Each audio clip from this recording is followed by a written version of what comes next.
చిత్తూరు జిల్లా అంతా తోతాపురి అనే మామిడిని విపరీతంగా పండిస్తున్న పరిస్థితి.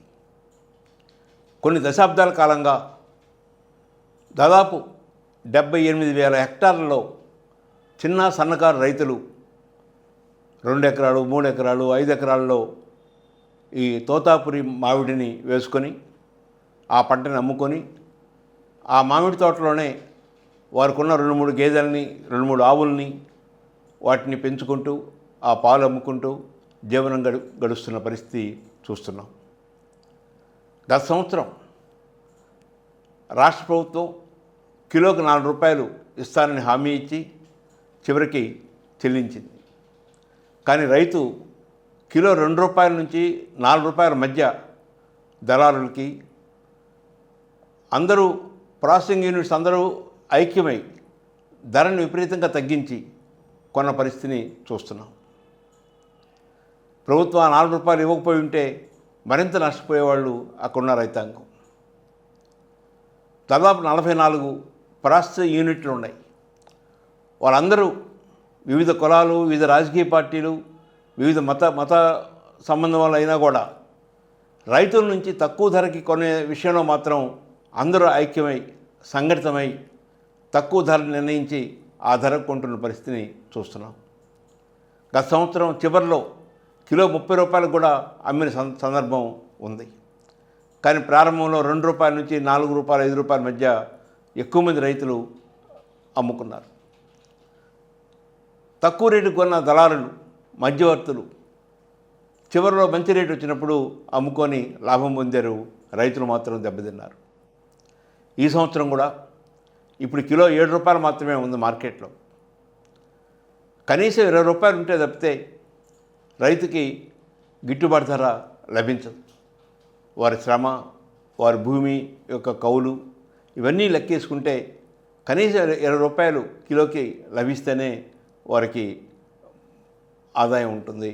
ఆ కుటుంబం గౌరవంగా జీవించడానికి అవకాశం ఉంటుంది. కానీ 7 రూపాయలు అనేది అతి తక్కువ ధరగా భావించాలి. అందుకని రాష్ట్ర ప్రభుత్వం ఈ సిండికేట్గా మారుతున్న ఈ ప్రాసెసింగ్ యూనిట్స్ అందరినీ పిలిచి ఒక ధర నిర్ణయించి ఆ ధరకు మాత్రమే మీరు కొనాలి, అంతకన్నా తక్కువ కొంటే అంగీకరించం అని గట్టిగా చెప్పాల్సిన అవసరం ఉంది. అదేవిధంగా కోకోకోలా, పెప్సీ ఇలాంటి కంపెనీలతో మాట్లాడి వారు కూడా నేరుగా రైతుల నుంచి మామిడికాయలని ఎక్కువ రేటు కొనే విధంగా వాళ్ళని ప్రోత్సహించాలి. తోతాపురి రకం మామిడి పండ్లు చిత్తూరు జిల్లాతో పాటు కొంత తమిళనాడులో, మరికొంత కర్ణాటకలో కూడా పండిస్తూ ఉన్నారు. ఈ 3 ప్రాంతాల్లో ధరలు మరింత తక్కువ లేకుండా చూడాల్సిన బాధ్యత ఆయా రాష్ట్ర ప్రభుత్వాలపై ఉంది. ఆంధ్రప్రదేశ్ ప్రభుత్వం మార్క్ఫెడ్ని ముందుకు తీసుకొచ్చి ధర నిర్ణయించిన ధరకి, ప్రభుత్వం నిర్ణయించిన ధరకి కొంటూ పోటీని తీసుకురావాలి. తద్వారా సిండికేట్గా ఉన్న ఈ 44 ప్రాసెసింగ్ యూనిట్లు మరింత తక్కువ ధరకి కొనే పరిస్థితి లేకుండా చూడాలి. రైతులని చైతన్యవంతులు చేసి ప్రతి మామిడి పండుకి ఒక కవర్ తొడిగేటట్టుగా, తద్వారా ఆ మామిడి పండు చాలా క్వాలిటీతో వచ్చే విధంగా కృషి చేయాలి. ఆ చైతన్యం రైతుల్లో తీసుకురావాలి. మామిడి పండ్ల యొక్క ఫ్రూట్ జ్యూస్ని జాతీయ స్థాయిలో ప్రచారం చేసి ఆ ఫ్రూట్ జ్యూస్కి డిమాండ్ని మరింత పెంచే విధంగా రాష్ట్ర ప్రభుత్వం కృషి చేయాలి.